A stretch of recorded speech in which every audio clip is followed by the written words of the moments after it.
Untitled. I have been asked to explain or amplify my statements regarding the healing temple and the connection of the masters with it. It is in this temple that the masters congregate from time to time for meditation and to give instruction. It was on our pilgrimage there that we had the experience of watching 12 and later 52 of the party walk calmly and conveniently across the surface of a stream 2,000 feet wide, running full bank with a strong current. The remainder of the party spent 4 days detouring to the nearest bridge and joining those who had crossed on the water in a few minutes. We had been told that we could accomplish the crossing, as had the others, but none of us felt competent enough to make the attempt. We could not grasp the meaning of what we witnessed or understand that it was accomplished by a definite law open to all to use. On the remainder of our journey to the temple, our thoughts were given over to a contemplation of what we had seen and experienced in the short time we had been with the masters, and in attempting to accept the teaching that what we had seen accomplished, we ourselves could accomplish in the same way. From the point of gathering to the temple itself was a distance of 250 miles. There were over 300 of us.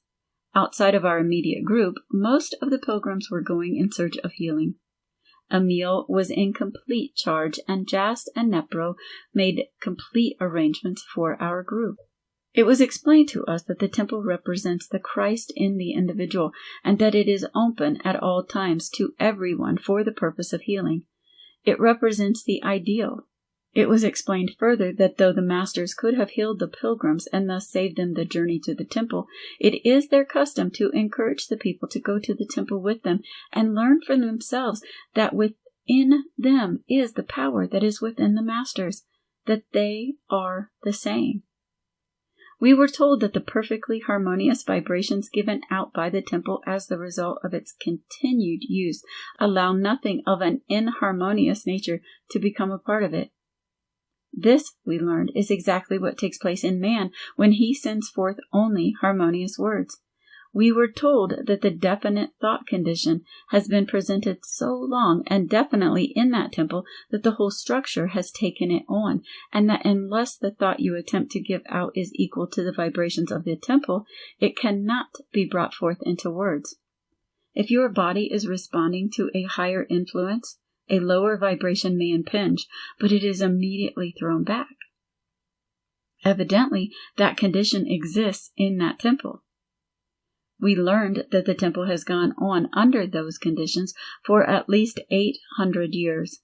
We fully believe that you could build that vibration right into your body where you are today, if you would.